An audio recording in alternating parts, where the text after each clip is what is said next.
welcome to the GM's chair. Today I'm going to be compiling my list of top 20 centers, as Sam is going to be doing as well. Please stick around for the end. You may not know who's going to be in the top 5. Don't forget to like, comment, subscribe, share with your friends, and let's get into it. Start this list, we have the Detroit Red Wings captain, Dylan Larkin. Last season, he had 69 points and 36 assists. He led the Red Wings to within one game of making the playoffs. He's a very fast skater. He's great at moving the puck. He's got the addition of Vladimir Tarasenko and the restructure or re-signing of Patrick Kane. I think this could put them into very good contention, and I think that it could put their offensive production higher. At number 19, we have Carter Verhaeghe for the Florida Panthers. Last season, he had 72 points, 38 assists. They won the Stanley Cup. He scored a goal and an assist in Game 7 of the Stanley Cup Finals. He has a very familiar locker room around him. Last season, he was a huge part of the offensive production within Florida. I look to see him doing the exact same this season.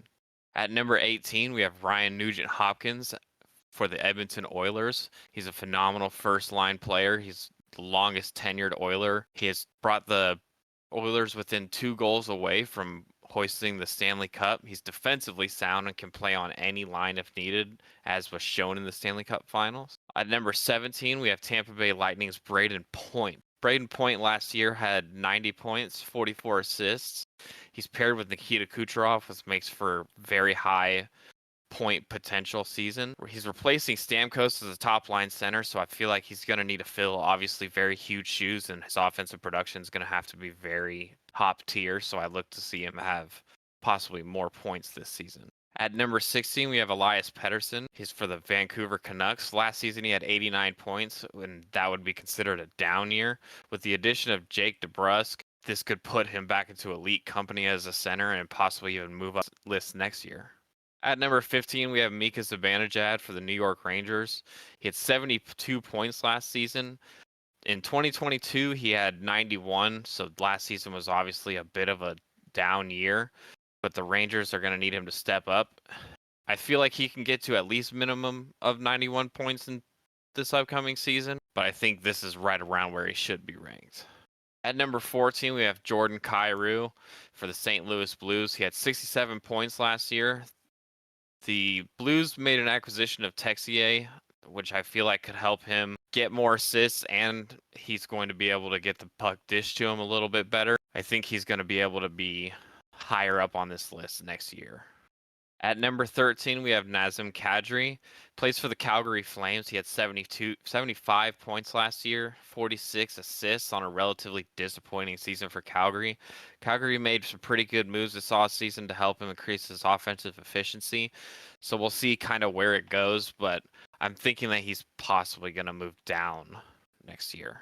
At number 12, we have my current favorite NHL player, Sebastian Aho, for the Carolina Hurricanes. Last year, he had 89 points and 53 assists. He's very dominant in creating defensive turnovers that are caused by errors on the opposing team, and he likes to capitalize on that. You'll see a lot of his goals come from that. As well, he's just very good in general with stick handling, and he's pretty physical when the need be. I look to see Sebastian possibly doing better than 89 points this year. At number 11, we have Tage Thompson for the Buffalo Sabres. He had 56 points last season with 27 assists. There's not really a whole lot much I can say about Tage Thompson. I know that he's probably their pillar on Buffalo. I look to see him have a pretty decent season. I see him getting possibly 65 to 70 points, so that's why I have him at number 11. Rounding out our top 10, we have JT Miller for the Vancouver Canucks. He had 37 goals, 66 assists for 103 points on the season. So defensively, he's very solid and can't really be scored on. Seems like he has more control over his players on the ice when he's on the ice. I look to see him having roughly about the same year this year points-wise. That's why I have him at number 10. I think he's going to be very steady. At number 9, I put Connor Bedard for the Chicago Blackhawks. I understand that this is a sophomore season, and sophomore seasons can be something that players will slump in. Last year, he had 61 points while being injured. for a healthy part of the season. Chicago's also added some very good pieces for him to rely on and learn from and improve with. I look to see him getting in the 90s to maybe 100 points this season. At number 8, we have Jack Hughes for the New Jersey Devils. Last year, he had 74 points with 47 assists. I feel like he's got another year with this system and playing with his brother and everybody else that's on the team, obviously. Uh, that his point potential is very high for the season. I would say probably within 80 to 85. At number 7, I have Alexander Barkov for the Florida Panthers. He has 80 points last season, showed he has a huge impact on the ice. He had 57 assists. He's a Stanley Cup winner and has been noted to say that they're hungry for more. When you get one, you obviously want the next one. So I'm looking for Florida to come out swinging this year and for Barkov's numbers to possibly go up. I think he's within reach of getting triple-digit points. At number 6, we have Sidney Crosby for the Pittsburgh Penguins. 42 goals last season with 52 assists. It seems like his curtain call is about to be coming. I don't think he's going to want to go out on like the worst year of his career, but I don't think that he's going to be over a triple-digit point getter, but it's Sidney Crosby. If you're going to rank him any lower than 5 or 6, I feel like you're kind of just insane. All right, finally, we're at the top 5. At number 5, we have Austin Matthews for the Toronto Maple Leafs. He led the league with goals, scored at 69. He's got the captaincy, so he's obviously going to want to prove that he's earned it. I think he's going to still probably get mid to high 60s in goals if he doesn't go to 70. I think that he's very safe at number 5. At number 4, we have Nathan MacKinnon for the Colorado Avalanche. Last season, he had 140 points with 89 assists and 51 goals. He's widely considered to be a top 5 player in the NHL. A lot of people would argue even higher than that. They would put him right behind like Connor McDavid. I see him getting about 140 points. I just don't think that he's as prepared to hit those numbers as the following 3. At number 3, we have Steven Stamkos for the Nashville Predators, formerly of Tampa Bay, and he had 81 points last season for Tampa Bay. I think he got traded to a better situation in Nashville where he should thrive. I think the points are going to be plentiful. I think that his offensive production is going to be something that is very noteworthy in Nashville.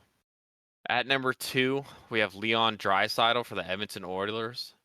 He had 106 points with 65 assists and helping Edmonton get to the Stanley Cup Finals. He's a defensively sound forward, and in pivotal moments, he can be paired with McDavid to garner high point games or very frequently come from behind games.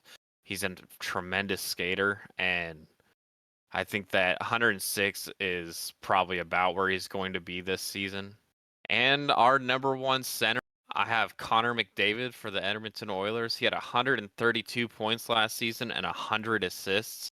And he's an offensive powerhouse who can clearly score and create opportunities on the offense and can steal the puck from just about anybody.